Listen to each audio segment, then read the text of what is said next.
우리가 세상에서 어린이날이 있고 또 어버이날도 있고 그렇게 합니다. 어버이날은 부모님께 공경하고 효도하는 그러한 자식의 도리를 새기는 날이고, 특별히 어린이날은 어린이를 사랑하라 그런 측면도 많지만은 세계적으로 어린이날과 여성의 날, 그리고 노동절, 또 노동자의 날, 이런 날들은 조금 슬픈 역사를 가지고 있는 그런 날들이라고도 할 수가 있습니다. 어린이들이 또 여성들이 또 노동자들이 너무나 핍박을 많이 받고 어려움을 당하는 그런 인권 유린의 사각지대에 연약한 자들로서 남아있기 때문에 그들을 보호하기 위해서 하루라도 새기라고 어린이날을 정하고 노동자들의 날을 정하고 또 여성의 날, 이런 날들을 정한 것을 볼 수가 있습니다. 오늘날 어린이들이라면 우리 한국 사회에서 대체로 귀여움받고 또 여러 가지로 부모님들의 사랑을 독차지하는 대체로 그런 이미지로 많이 생각이 될 것입니다. 그러나 오늘날도 여전히 세계적으로 보면 아이들이 막노동에 내몰리고 전쟁의 총알바지가 되는 경우도 있고 성놀이개가 되는 그러한 세계 곳곳의 처처의 모습들을 우리가 볼 수가 있습니다. 아이들이 먹을 것이 없어 이제 영양실조로 곧 이틀이면 사흘이면 더 이상 영양이 공급되지 않으면 죽을 수밖에 없는 그런 눈망울로 애처롭게 쳐다보는 것을 보면 아이들이 무슨 잘못이 있을까 하는 그러한 마음이 드는 것입니다. 성경은 특별히 우리 아이들에게 많은 특권을 주셨습니다. 우리 주님이 특별히 아이들을 좋아하셨습니다. 성경이 아이들에게 준 특권이 뭘까요? 첫째로 아이들은 축복을 받는 대상으로 하나님이 삼으셨습니다. 아이들을 축복하고 주님께서 안수하는 그러한 존재입니다.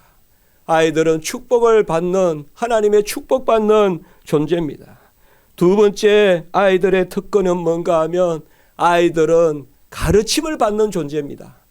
아이들은 내팽겨치고 그냥 두는 존재가 아니라 특별히 주의 교양과 훈계로 하나님의 말씀으로 가르침을 받는 그러한 존재입니다. 동양의 고대 사상에 보면 아이들을 배제한 그런 교육이 있습니다. 그러나 그렇지 않습니다. 모든 아이들에게 가르치라고 그렇게 성경은 말해주고 있습니다. 그리고 세 번째 아이들의 특권은 아이들에게 하나님은 세례를 베푸십니다. 유아 세례를 베풀게 하십니다. 이것이 우리는 아무것도 아닌 것 같이 생각하기 쉽지만은 이 유아 세례를 거부하고 그런 사람들이 많습니다.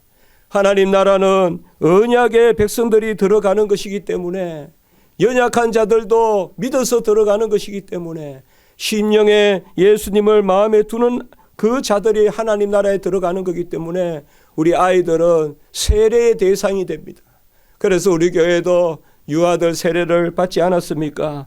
그리고 네 번째 아이들의 특권은 아이들은 한 영혼으로 천국에 들어가는 그러한 생명의 단위가 되는 것입니다. 그래서 아이들은 아직 덜 여물었거나 아이들은 아직까지 부족하다고 해서 완전한 영혼이 아니라거나 그렇게 성경은 바라보지 않습니다. 주님도 이 땅에 성육신하셔서 우리를 구원하러 오셨습니다. 그러나 주님은 이 땅에 모태에서부터 잉태되시고 어린 시절을 보내셨고 장성해서 공생애를 수행하셨습니다. 주님은 나사렛에서 잉태되시고 베들레헴에서 나셨고 한동안 애굽의 피난에 사시다가 다시 나사렛에 들어가서 사셨습니다. 어린아이와 같이 지혜와 키가 자라갔고 사랑과 하나님 앞에서 사랑스러워졌습니다. 우리 주님이 이 땅에 오셔서 어린아이와 같은 생을 사셨다는 것은, 다른 아이와 다를 바 없는 생을 사셨다는 것은 무엇을 의미합니까? 그것은 바로 주님이 이 땅에 오셔서 어린아이들을 위한 모든 의도 이루셨다는 것을 말씀해 줍니다. 우리 주님은 말씀을 잘 배우고 생업을 돕는 그런 집에서 효자였던 그러한 주님이셨습니다. 주님은 천국은 어린아이의 것이라고 말씀했습니다. 그리고 너희가 어린아이와 같으라라고 제자들에게 말씀했습니다. 어린아이와 같이 아니하면 결탄코 천국에 들지 못할 것이라고 그렇게 말하므로 천국이 어떤 어른들의 고급스러운 이론이 통하는 곳이 아니라 어린아이들의 순수함이 통하는 곳이 바로 천국이라고 그렇게 말씀해 주고 계십니다. 세상 어느 종교도 이렇게 말하지 않습니다. 가장 고상한 덕도를 하는 것이니 수행을 해서 무슨 고급스러운 거룩한 곳에 이르는 그런 것을 종교의 이상으로 삼는데 우리 기독교는 그렇지 않습니다. 우리 주님께서 이 어린아이와 같아야 한다고 했습니다. 그래서 어린아이가 내게 오는 것을 금하지 말라 이렇게 말씀했습니다. 주님은 화를 많이 내지 아니하시지만은 어린아이가 오는 것을 막는 것에 대해서는 주님께서 화를 내셨습니다. 어린아이들이 내게 오는 것을 금하지 말라. 그리고 그 어린아이를 안고 축복하고 안수하신 것을 말씀을 통하여 알 수가 있습니다. 부모의 제일 도리가 무엇입니까? 바로 어린아이들을 주님 앞에 데려가는 것입니다. 지금 이 모습이 부모님들이 해야 될 가장 큰 일입니다. 어린아이들을 강단 앞에 말씀 듣게 데려오는 것. 그래서 그 가운데 영의 세례를 받게 하고 주님의 세례를 받게 하고 그것이 부모님들이 해야 될 가장 큰 일입니다. 아이들을 교회로 이끌고 아이들을 주님 앞에 세우는 것, 그거보다 더 큰 일은 없습니다. 우리는 어린아이의 어떤 속성이 있어서 하나님은 어린아이와 같아야, 예수님은 어린아이와 같아야 천국에 든다고 했을까요? 첫째로 어린아이는 순수합니다. 때가 묻지 않았습니다. 때가 묻지 않았기 때문에 예와 아니오가 분명합니다. 있는 것 없는 것이 분명하고 아는 것 모르는 것이 분명합니다. 둘러대는 것이 없습니다. 기회주의가 어린아이들에게는 없습니다. 그리하여 하나님은 예와 아니오가 분명하고 있고 없는 것이 분명하고 없으면 구하고 있으면 감사하는 그런 어린아이와 같은 영혼의 마음을 주님께서 기뻐하시는 것입니다. 두 번째, 어린아이들은 연약합니다. 스스로 설 수 없고 스스로 존재할 수 없기 때문에 어린아이들은 항상 부모의 품을 찾습니다. 실컷 놀다가도 조금 어두워지거나 조금 날이라도 굳어지면 제일 먼저 주변을 두번거리면서 어머니를 찾는, 그것이 바로 어린아이들입니다. 어린아이들은 종일 생각하는 것이 내가 할 수 있는 것이 무엇인가를 생각하기보다는 내가 얻을 수 있는 것이 무엇인지, 내가 부모님께 받을 수 있는 것이 무엇인지를 먼저 생각하는, 그것이 바로 어린아이들의 특징입니다. 세 번째, 어린아이들은 바라고 간구하는 그러한 상태로 항상 살아가는 것입니다. 어린아이들의 눈물이나 어린아이들의 재롱은 모두 기도와 다를 바 없습니다. 우는 것도 기도요, 어린아이들이 까불고 재롱을 부리는 것도 다 보면 부모에게 얻고자 하는 것입니다. 이런 모습을 우리 주님께서는 사랑하셨습니다. 무엇보다 어린아이에게 최고의 속성은 네 번째로 바로 어린아이들은 자라간다는 것입니다. 어른들은 이미 굳었고 경화되었다면 어린아이들은 운과 같이 싹과 같이 자라간다는 것입니다. 어린아이들은 변화하고 성장하고 발전하는 그러한 과정에 있습니다. 그러므로 성경은 가장 많이 어린아이에 대해서 이야기할 때 자라는 것을 도우라, 말씀과 교훈과 훈계로 양육하라, 그렇게 말씀하고 있습니다. 어린아이에게 관하여 항상 가르치고 어린아이가 잘 자라도록 도우라라고 말하고 있습니다. 신명기 6장 6절에서 7절에 보면 부모가 할 일이 무엇이냐, 이 말씀을 마음에 새기고 부지런히 자식들에게 가르치라, 이렇게 신명기 6장 7절에서 말하고 있습니다. 그리고 에베소서 6장 2절에 보면 오직 주의 교훈과 훈계로 양육하라라고 그렇게 말씀하고 있습니다. 어린아이의 최고의 속성은 바로 자라가는 것이기 때문에 부모는 그 자라감을 돕는데 무엇으로 돕느냐? 먼저 본인이 말씀을 열심히 새기고 그리고 부지런히 자식에게 가르치라. 그리고 주님의 교훈과 훈계로 자식들을 가르치라. 그것이 부모가 할 최고의 도리다라고 그렇게 말하는 것입니다. 어린아이의 이 자라감이 있기 때문에 우리 주님은 어른들에게 장성함을 요구하십니다. 이 어린아이 때 잘 양육되어서 어른이 되어 장성함, 그래서 장성한 분량으로 자라가는 것입니다. 교회는 항상 머물러 있는 것이 아닙니다. 어린아이와 같다라고 했지만은 어린아이와 같다라는 말은 어린아이에 머물라는 말은 아닙니다. 어린아이와 같이 자라가서 이제 어른이 되면 어른다워지고 그 가운데 어린아이와 같은 순수함을 가지라는 것입니다. 어른이 되어서도 어린아이와 같이 부드러운 음식만 먹어서는 안 됩니다. 조금만 딱딱한 거 먹으면 걸리는 그런 속을 가지고는 살아갈 수 없습니다. 어른이 되어서도 어린아이와 같이 초보 교사, 몽학 선생의 그 밑에 있어서는 안 됩니다. 몽학 선생이 무엇입니까? 똥오줌을 다 갈아주고 모든 것을 다 갈아주는 거예요. 우리 아이들이 나이가 되면 먼저 출입을 가려야 돼요. 출입을 가린다는 게 그거예요. 성경에서 출입을 모른다는 말은요, 좀 거칠게 표현하면 화장실 갈 때도 안 갈 때도 모른다는 뜻이에요. 그게 출입을 모른다는 뜻이에요. 그래서 어린아이가 때가 되면 그것을 가리게끔 해줘야 됩니다. 그리고 세 번째, 어린아이는 궁극적으로 그리스도께로 자라가는 그러한 상태로 어린아이를 기르게 해야 됩니다. 잘 아셔야 됩니다.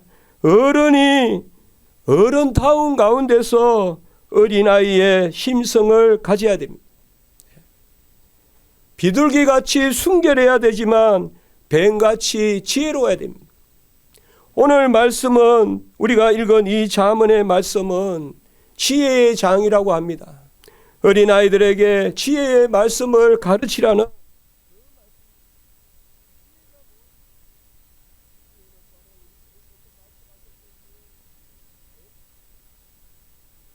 같이 순결하고 뱀같이 지혜로워라.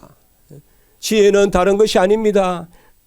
어린아이와 같은 순결함을 가진 가운데서의 지식, 그것이 바로 지혜입니다. 온갖 때가 다 묻고 온갖 욕심을 다 챙기는 그런 지식을 이야기하는 것이 아닙니다. 그래서 지혜라는 것은 생명의 지식을 이야기하는 것입니다. 어른이 장성한 분량의 그러한 자리에 서되 어린아이와 같은 순수함을 잊지 않는 것, 그것이 지혜라는 것입니다. 오늘 말씀에서 아들들아 이제 내게 들으라, 이 내게 들으라 할 때 이 나는 오늘 지혜를 의미합니다. 잠언 8장의 주어는 지혜입니다. 의인아 되어서 표현되어 있는 것입니다. 지혜의 말씀을 들으라 라는 것입니다. 그리고 그 지혜를 지키는 자가 복이 있다라고 이렇게 말씀합니다.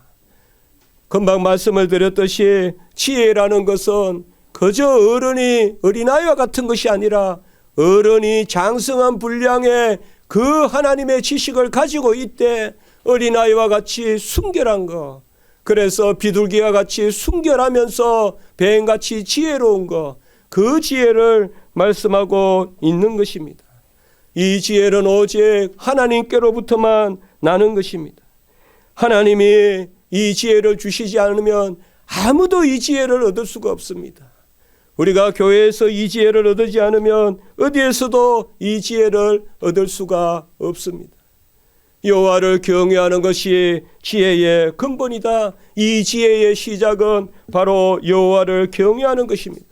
여호와를 높이고 여호와를 공경하고 여호와를 두려워하되 여호와를 예배하고 여호와께 나아가는 것, 그것이 바로 지혜의 근본입니다. 예배가 지혜의 근본입니다. 그리고 그 지혜는 잠언 2장 6절 여호와의 입에서 나오는 것입니다. 대저 여호와는 지혜를 주시며 지식과 명철을 그 입에서 내심이며 라고 이렇게 말하고 있습니다. 아들들아 이제 내게 들으라. 아들들아 이제 지혜의 말을 들으라 라고 이렇게 말씀하고 있습니다. 듣는다는 것은 순종을 의미합니다. 성령의 감동에 복종해서 하나님의 말씀을 아멘하고 받아들이는 것, 이것이 바로 순종입니다. 여호와의 지식은 순종의 지식입니다. 받아들이는 지식입니다. 우리 아이들이 받아들이는 것을 배워야 돼요. 받아들이는 것이 아무것도 없고 전부 다 내 뜻대로 내 생각대로 그것이 만족되지 않으면 때를 쓰고 뒹굴고 그래서는 안 돼요. 가장 평화로운 것은 들을 때 평화롭다는 것, 받아들일 때 평화롭다는 것을 어릴 때부터 가르쳐야 돼요. 교회는 비판하고 논쟁하고 의논하고 의견을 수렴해서 내세우고 하는 그런 곳이 아니라 절대 진리의 말씀을 받아들이는 곳이에요. 누가 태양을 향하여 비판합니까? 햇빛을 받아들이죠. 그 모습이 바로 하나님의 진리의 말씀을 받아들이는 거예요. 우리가 산에 더울 때 산그늘을 찾아갈 때 비판하러 갑니까? 우리를 시원하게 해주는 그늘을 누리고 또 낮에 겨울의 추위에는 태양빛에 그 구름 기둥과 불 기둥을 받아들이는 것이에요. 그것에 순응하며 따라가는 자는 살 것이요.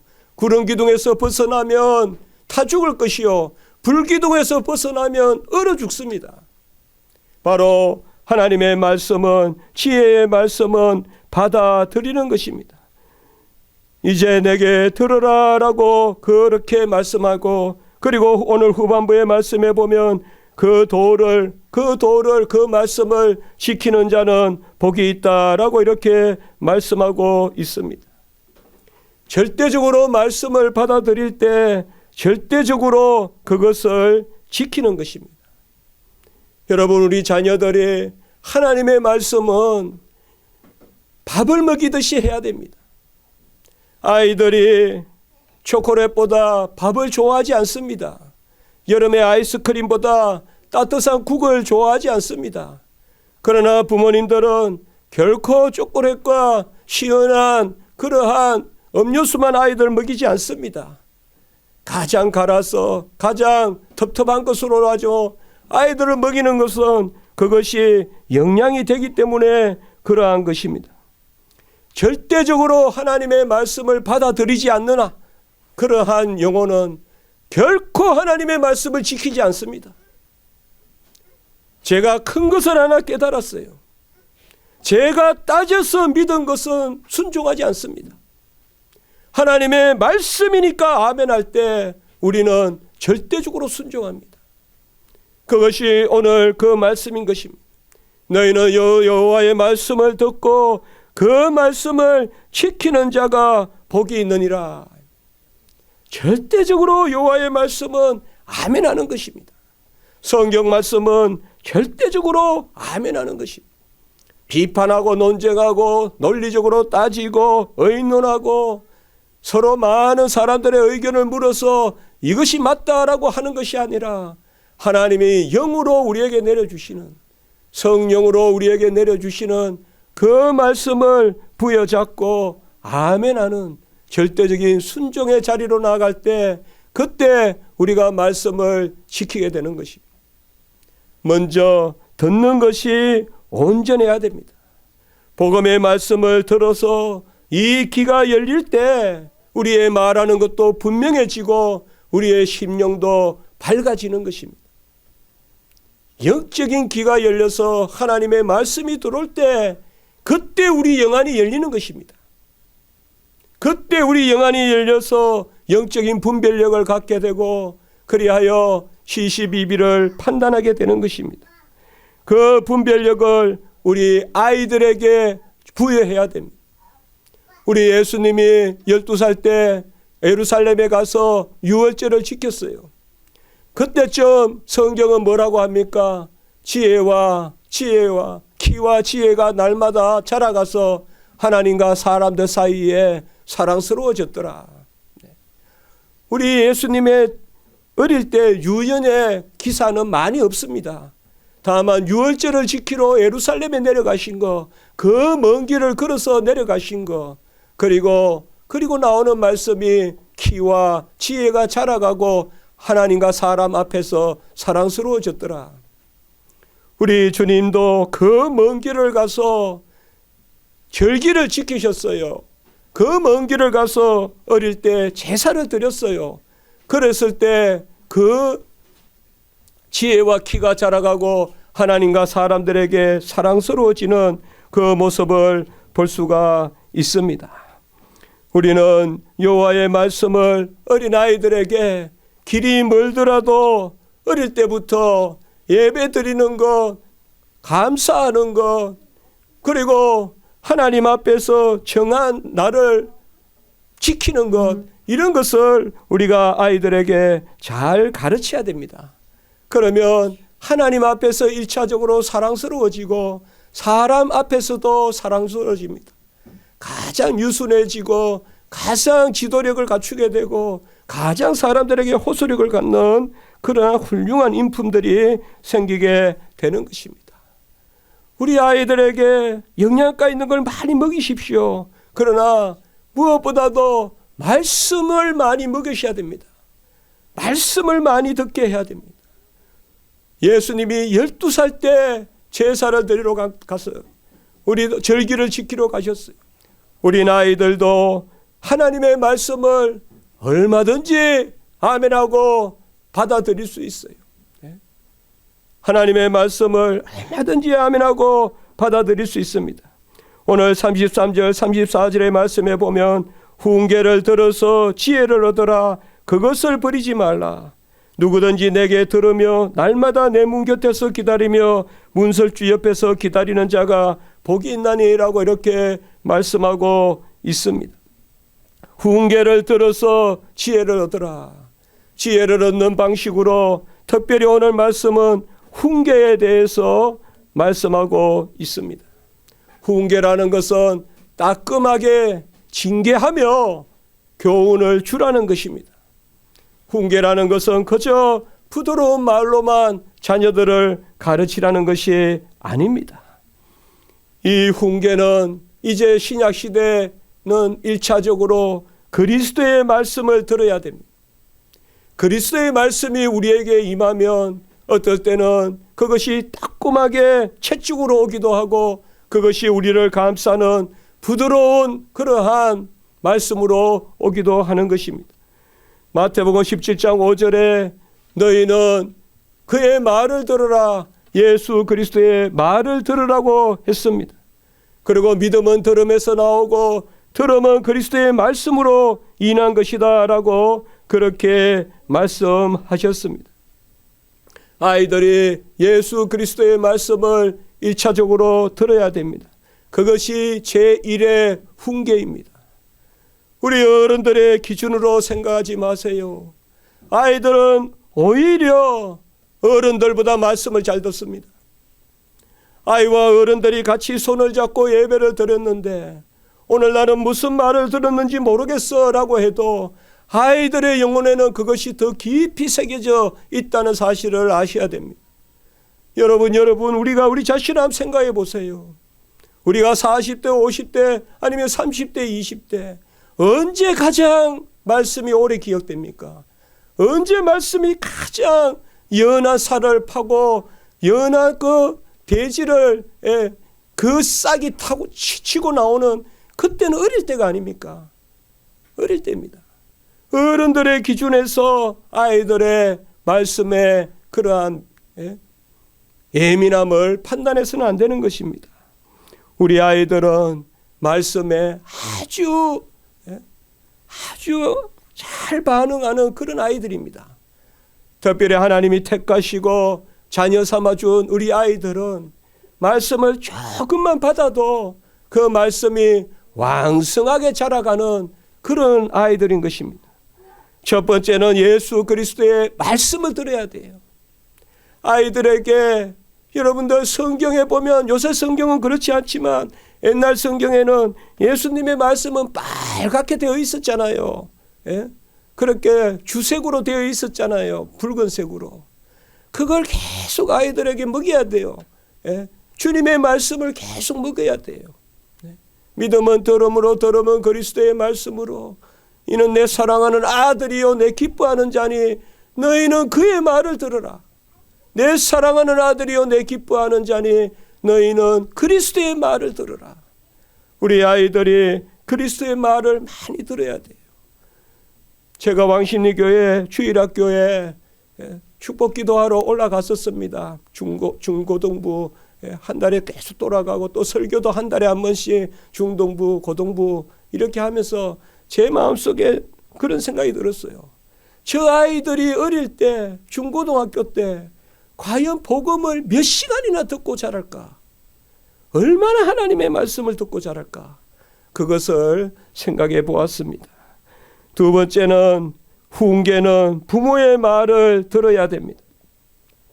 첫째로는 그리스도의 말을 들어야 되고 두 번째는 부모의 말을 들어야 됩니다.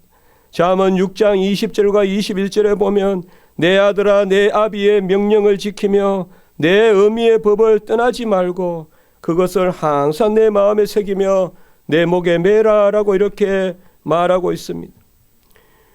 부모의 훈계가 끊어지면 그 가문의 돈은 다 끊어지는 것입니다. 부모의 훈계가 끊어지면 그 집안에 다 대들보는 무너지고 마는 것입니다. 그 아비의 명령을 지키고 어미의 법을 떠나지 말라 이렇게 말하고 있습니다. 자식이 귀한 것은 사실이지만 부모가 있고 자식이 있는 것이지 자식이 있고 부모가 있는 것은 아닙니다. 오늘은 어린이날이라 어린이를 바로 키우는 것을 말하는 것이에요. 어린이에게 유익하고 어린이를 바로 키우려거든 그 집에 어린이가 있게 하지 말고 그 집에 부모가 있게 키워야 돼요. 그 집에 부모는 없고 그 집에 자식들만 있다면 안 됩니다. 저는 그래서 가급적이면 부모가 자식을 두고 떨어져 살지 말라 그렇게 말하고 싶어요. 남편은 아내보다 자식을 먼저 챙겨서는 안 될 것이요. 아내는 남편보다 자식을 먼저 챙겨서는 안 될 것입니다. 이것이 하나님의 뜻입니다. 오늘날 부모가 없다 이런 말을 우리가 많이 듣습니다. 왜 제5계명이 우리 기독교의 계명인데 우리 기독교인들이 이렇게 많은 나라에 오히려 효는 옛날보다 더 땅에 떨어져 있는 것입니까? 부모에게 예의를 갖추는 것을 가르치십시오. 본래 파이어티라는 경건이란 단어는 부모에 대한 효도에서 나온 단어입니다. 라틴어. 부모에게 바로 서는 자, 부모가 자식이 부모 앞에 서는 모습, 그것을 파이어티라고 하는 것입니다. 그래서 부모 앞에서 예의를 갖추고 부모는 떼쓰고 뒹굴면 다 해주는 그런 분이 아니라 부모 앞에서는 엄격하게 예의를 갖추어야 하고 부모 앞에서는 무릎을 꿇어야 하고 부모 앞에서는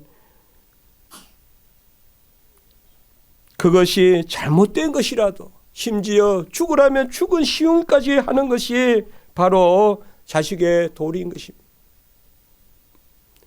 저도 많은 교수님들이 그렇지는 않지만 서철원 교수님이란 분 앞에서 식사를 하거나 할 때는 먼저 무릎을 꿇고 편안히 앉게 하면 편안히 앉습니다. 어릴 때부터는 그게 많이 버릇이 됐어요.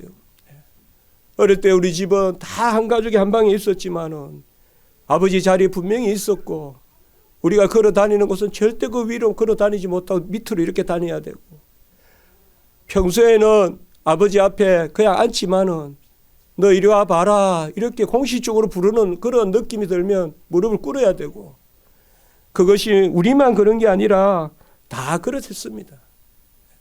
그리고 이웃을 보거나 낯선 사람을 보서 아버지가 인사해라 이라며 큰절을 드려야 됐고 그렇습니다. 그 버릇이 남아서 교수님들이나 이런 분들 보면 큰절을 하고 싶은데 워낙 요새는 그런 시대가 아니라 그렇게 하지 않지만, 그러나 제가 그런 생각을 해요. 무릎을 꿇고 그 교수님 앞에 앉으면 그렇게 편해요, 내 마음이.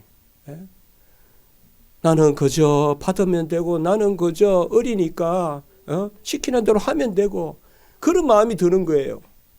그 무릎을 꿇는다는 게 부모를 위한 게 아니란 말이에요. 자식을 위한 것이란 말이에요. 자식을 위한 것이에요. 부모의 자리를 찾아야 됩니다. 그래야 자식의 유익함이 있습니다. 그리고 나아가서 이 5계명은 부모를 공경하라는 계명은 이웃에 대한 공경도 됩니다. 이웃 어른도 공경하는 것을 배워야 됩니다. 이웃은 나와 무관하고 이웃은 나에게 아무것도 해주는 것이 없는 존재니까 그저 나이가 많든 적든 무시하거나 그렇게 하면 안 됩니다. 우리 자식들이 훈계의 즐거움을 알도록 키워야 됩니다.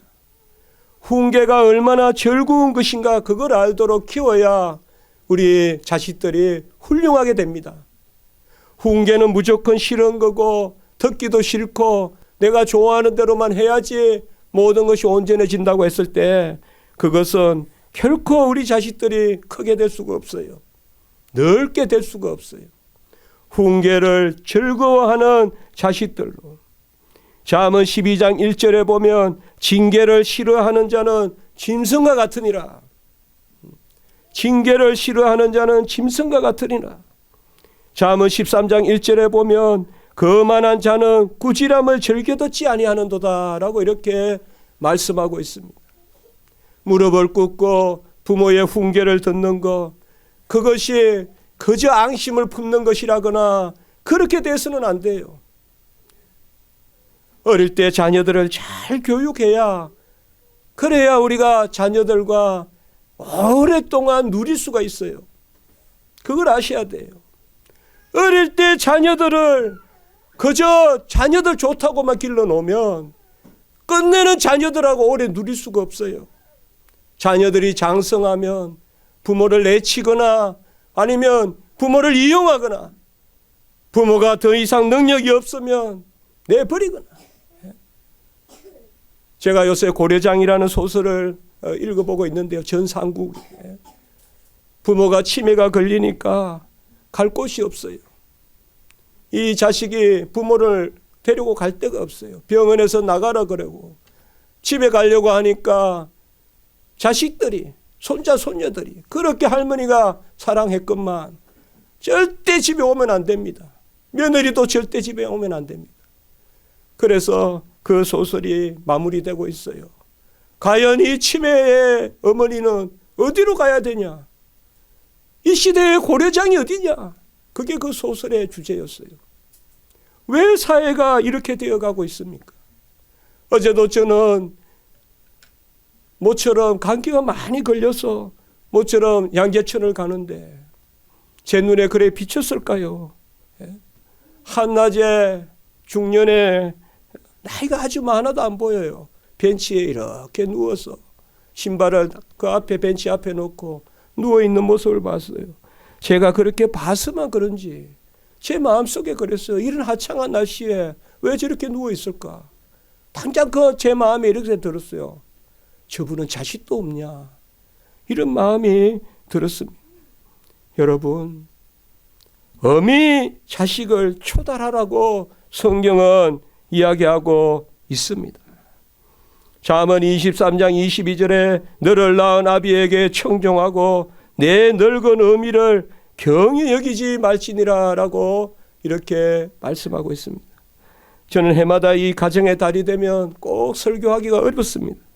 이번에도 그냥 단번에 주신 믿음의 도로 설교할까 하다가 이번에 이렇게 다시 또 말씀을 했습니다. 어린이 주일, 어버이 주일 말씀을 들었습니다. 제가 뭐가 잘난 게 있겠습니까?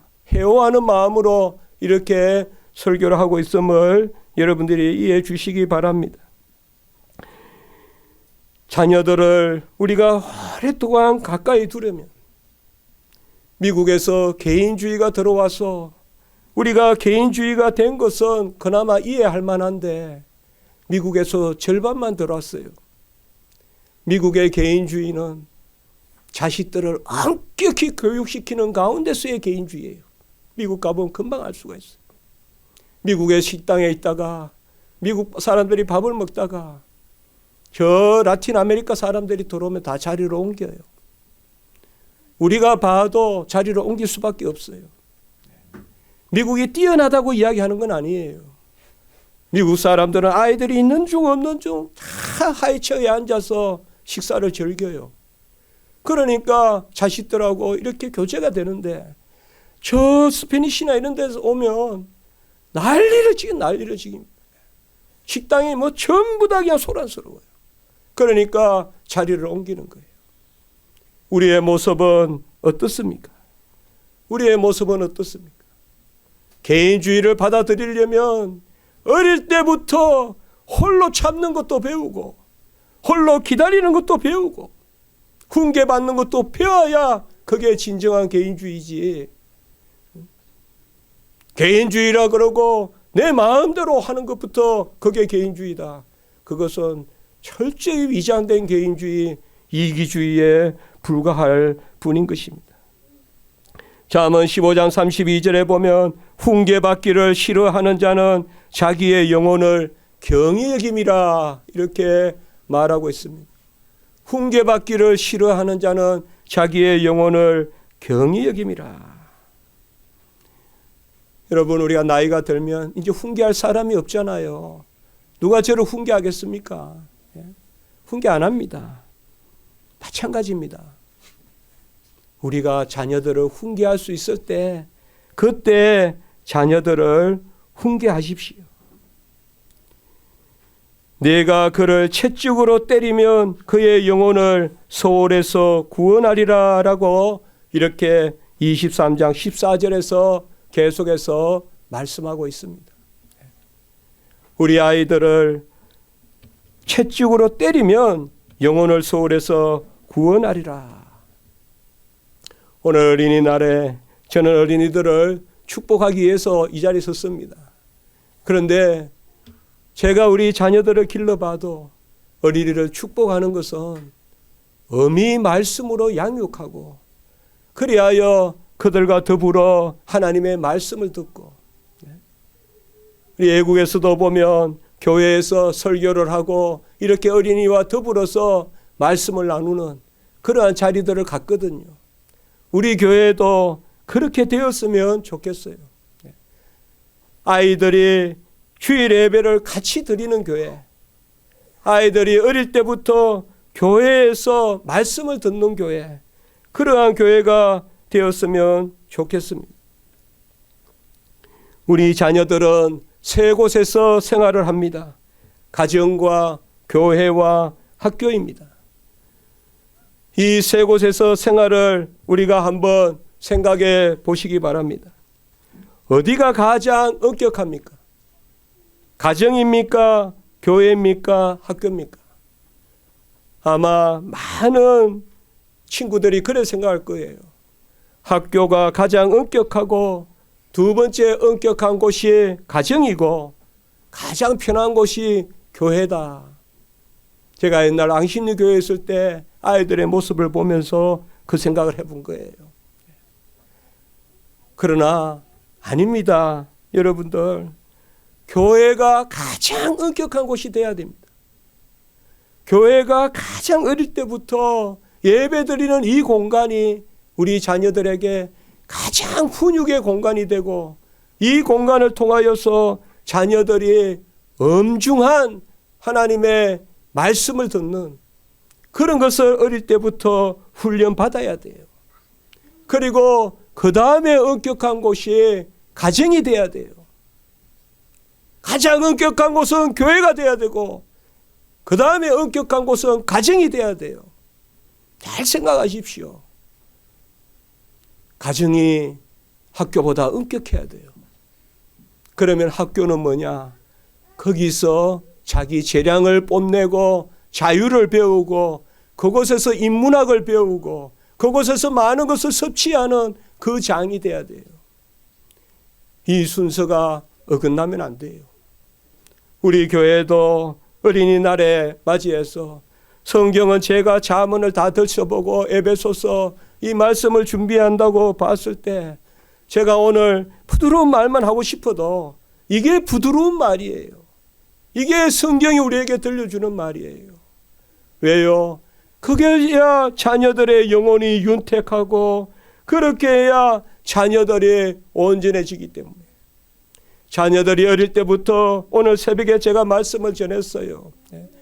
하나님께 기도해서 받은 것으로 알면 그것이 가장 누추한 옷이라도 하나님의 옷이 되는 것이요. 내가 노력해서 얻었다고 생각한다면 그 옷이 가장 화려해도 누더기에 불과하다. 우리 어린아이들이 어릴 때부터 교회 교육을 바로 받아야 돼요. 교회 교육을 바로 받아야 돼요. 우리 교회는 이러한 훈육을 잘해서 저는 3살, 4살 어린이는 어린이로서 예배 드리고 이제 주일날 다 앞에 나와서 이렇게 예배를 드렸으면 좋겠어요. 다 앞에 나와서. 제가 설교를 좀 더 짧게 하더라도 그렇게 했으면 좋겠어요. 그 모습이 항상 날마다 제가 사무치는 모습이에요. 그 설교를 들으면 아이들이 이 자리에서 바로 앉아서 설교만 들을 수 있다면 그 아이는 어디 가도 실족하지 않을 것입니다. 주일날 이 자리에서 바로 앉아서 설교를 듣는 아이라면 세상에 어디 가도 실족하지 않을 것입니다. 그것을 제가 생각하고 말씀이 그래 가르쳐 주기 때문에 제가 여러분께 이렇게 전한 것입니다. 기도드리겠습니다. 거룩하고 자비로우신 하나님 아버지, 은혜와 사랑을 진실로 감사를 드립니다. 하나님의 말씀 가운데 양육되는 지혜로운 우리 자녀들로 자라게 하시고 우리 자녀들이 교회에서 하나님의 말씀을 잘 듣고 하나님의 말씀의 훈계를 받아들여서 그 가운데 자라가는 은혜가 있게 해 주시옵소서. 특별히 어린이날을 맞이했습니다. 세상의 어린이들이 어려움 당하지 않게 도와주시고 기근에 허덕이며 전쟁에 내몰리고 온갖 성놀이개로 살아가는 세상의 아이들이 너무나 많습니다. 여전히 많은 아이들이 힘든 가운데 있다오니 하나님이 일 가운데 은혜를 더하여 주시옵소서. 구주 예수 그리스도 이름으로 감사하며 기도드리옵나이다. 아멘.